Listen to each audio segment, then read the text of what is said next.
예.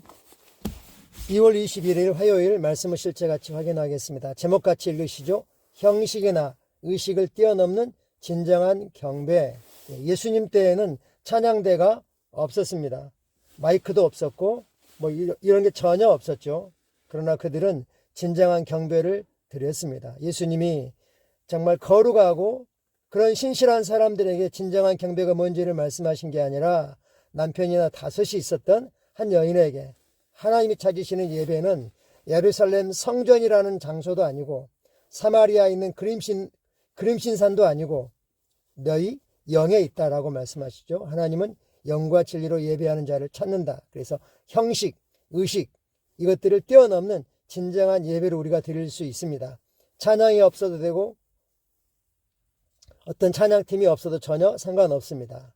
진정한 경배는 하나님을 얼마나 아느냐입니다. 예수님은 아버지 하나님을 정말 영과 영으로 완전히 아셨죠. 우리는 아는 만큼 그분을 존중하고 높일 수 있습니다. 진정한 경배를 드리려면 하나님과 깊고 친밀한 하나됨의 교제가 매일매일 발전돼야 됩니다. 그러면 우리는 말씀에 따라 성령님에 의해서 영과 진리로 진정한 경배를 드릴 수 있습니다. 성경 말씀 같이 읽겠습니다. 여호와여 위대하심과 권능과 영광과 승리와 위엄이 다 주께 속하였사오니 천지에 있는 것이 다 주의 것이로소이다. 여호와여 주권도 주께 속하였사오니 주는 높으사 만물의 머리이심이니이다. 역대상 29장 마지막 말씀이죠. 이스라엘의 쭉 역사를 기록하고 있는 역대상하에서 역대상은 다윗까지가 기록되어 있죠. 사무엘부터 다윗까지가 기록되어 있습니다. 거기에 다윗의 갈망은 나는 지금 왕궁에 거하는데 하나님의 언약궤는 하나님의 임재는 장막에 있구나 하는 게 늘 마음에 걸려서 하나님의 영광을 위하여 하나님의 집을 지어드리고자 하는 갈망이 있었습니다. 근데 하나님이 너는 전쟁의 사람이라 피를 많이 흘려서 안 된다라고 하니까 하나님이 그리고 평화의 사람 솔로몬을 통해서 이걸 너의 마음을 이루어 주겠다고 하니까 거기에 대해서 찬양하죠. 내가 누구이긴데 솔로몬을 왕으로 택하시고 이런 은혜를 주십니까 하면서 헌신을 합니다. 그때 부르는 찬양입니다. 여호와여 위대하십니다. 주님은 위대하십니다. 모든 능력이 주님께로 옵니다. 능력이 주님이십니다. 영광, 승리, 위엄이 다 주께 있습니다. 천지에 있는 존재하는 모든 것이 주의 것입니다. 라고 이렇게 말하고 있습니다.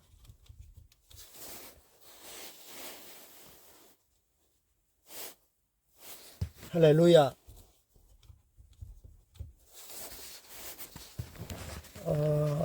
잠깐만요. 전등에 나가버려서 불 좀 켜고 하겠습니다. 예. 본문 내용 같이 확인하죠. 어떤 사람들은 경배가 무엇인지 이해하지 못하며 그 축복과 유익을 놓칩니다. 진정한 경배가 무엇인지, 또 경배를 통해 우리가 누릴 수 있는 하나님의 축복과 유익이 무엇인지 모르기 때문에 진정한 경배를 드리지 못한다는 거죠. 경배는 첫 번째 하나님이 어떤 분이신지를 알고 그걸 인정해 드리는 거죠. 하나님의 선하심, 축복, 친절하심, 의를 인식하고 감사드리는 것입니다. 그분의 성품을 인식하고 감사하는 것이므로 그분의 성품에 대한 고백입니다. 따라서 참된 찬양은 경배입니다. 찬양 속에 하나님이 어떤 분이신지, 하나님이 얼마나 놀라운 일을 행하셨는지 이런 것들을 담고 있기 때문에 참된 찬양은 경배라고 말하고 있습니다. 어떻게 우리가 경배를 드립니까? 경배의 예를 들어놨습니다. 하나님께 감사를 드리며 주님은 선하십니다. 주님은 친절하십니다. 주님은 나를 축복하셨습니다. 주님은 의로우십니다. 그렇죠. 주님은 항상 은혜로우시고 의로우시고 거룩하시고 사랑이 많으시고 변함없이 신실하십니다. 그렇게 말할 때 당신은 그분 즉 하나님의 성품을 정의하고 즉 하나님이 어떤 분이신지를 정의하고 그걸 인식하고 감사하고 알리는 것입니다. 하나님은 그것을 귀하게 여기십니다. 당신의 삶에서 하나님이 어떤 분인지를 보여주는 것이기 때문입니다. 이는 하나님을 다른 모든 사람 혹은 다른 모든 것으로부터 분리하고 구별하는 것입니다. 즉 하나님을 하나님답게 높이고 인정해 드리는 것입니다. 이것이 경배이고 찬양입니다. 또한 하나님의 선하심, 공급, 축복, 그리고 나의 삶에 행하신 놀라운 일들에 대해 하나님께 감사할 때 당신은 오 주님, 이 모든 일을 행하신 분이 주님이신 줄 압니다 라고 말하는 것입니다. 당신은 그러한 아름다운 일들이, 즉 당신의 삶에 행하신 주님의 그 놀랍고 영광스러운 일들이 주님 덕분이라고 말하는 것입니다. 그렇게 할 때 수반되는 따라오는 결과는 하나님께서 당신을 위해 더 많은 일을 행하시고 그분 자신을 더 위대한 방식으로 당신에게 계시하는 것입니다. 할렐루야. 그래서 우리가 말씀을 통해서 성령님과 깊고 친밀한 교제를 통해서 하나님 아버지가 어떤 분이신지를 아는 것입니다. 예수님은 그러하셨습니다.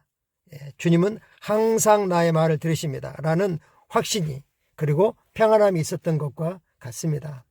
경배는 항상 하나님께 대한 더 큰 계시를 줍니다. 그래서 우리는 사람이나 천사나 다른 어떤 창조물이 아닌 오직 하나님만을 경배합니다. 경배가 얼마나 중요한지요. 경배는 예배 형식이나 어떤 의식을 뛰어넘는 특별한 일이 되어야 됩니다. 특별한 일이 되어야 된다는 게 뭐죠? 우리의 자연스러운 삶이 되어야 되고 우리의 최고 우선순위가 되어야 된다는 거죠. 경배는 하나님이 나에게 어떤 분이신지, 즉 하나님 자신이 어떤 분인지 그 절대적인 게 있지만 그 절대적인 하나님이 나에게 지금 현재 어떤 분인지에 대한 참된 인식과 인정, 진정한 만남의 시간이 되어야 합니다. 할렐루야. 참고 성경 구절입니다. 요한계시록 21장 22절입니다. 성 안에서 내가 성전을 보지 못하였으니 이는 주 하나님 곧 전능하신 이와 및 어린 양이 그 성전이심이라. 하늘로부터 마지막 이 불못의 모든 게 던져지고 난 후에 새 예루살렘이 내려오는데 새 예루살렘 성이 내려오는데 보니까 성전에 그 성 안에 성전이 없었다. 왜냐하면 어린 양이 바로 성전이셨기 때문이다. 그리고 어린 양이 거기에 영광의 빛을 비추고 있었다고 말하고 있습니다. 시편 96편입니다. 아름답고 거룩한 곳으로 여호와께 예배할지어다. 온 땅이여 그 앞에서 떨지어다. 모든 나라 가운데서 이르기를 여호와께서 다스리시니 세계가 굳게 서고 흔들리지 않으리라. 그가 만민을 공평하게 심판하시리라 할지로다. 아멘. 요한복음 4장 24절 말씀입니다. 하나님은 영이시니 예배하는 자가 영과 진리로 예배할지니라. 아멘. 같이 기도하겠습니다. 사랑하는 아버지, 내 손을 들어 경배하며 내 영으로 찬양과 감사의 제사를 드립니다. 나는 아버지를 사랑합니다. 아버지만이 하나님이시며 영원한 영광의 왕이시고 오직 지혜롭고 참된 하나님이시고 자비롭고 친절하고 거룩하고 의로우시고 항상 사랑하시고 용서하십니다. 그리스도 예수 안에 있는 신약의 축복에 감사드립니다. 할렐루야.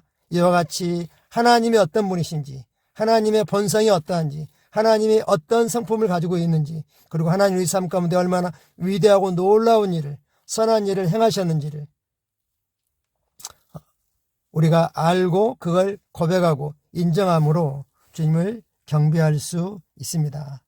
우리가 개인 삶에서 가장 좋은 시간을, 최고의 시간을 경배로 드릴 수 있습니다. 감사합니다. 사랑하고 축복합니다. 오늘도 주님의 은혜가, 주님의 지혜가, 기름 부으심이 위로부터 정말 넘치도록 풍성하게 부어지는 한 해입니다. 감사합니다.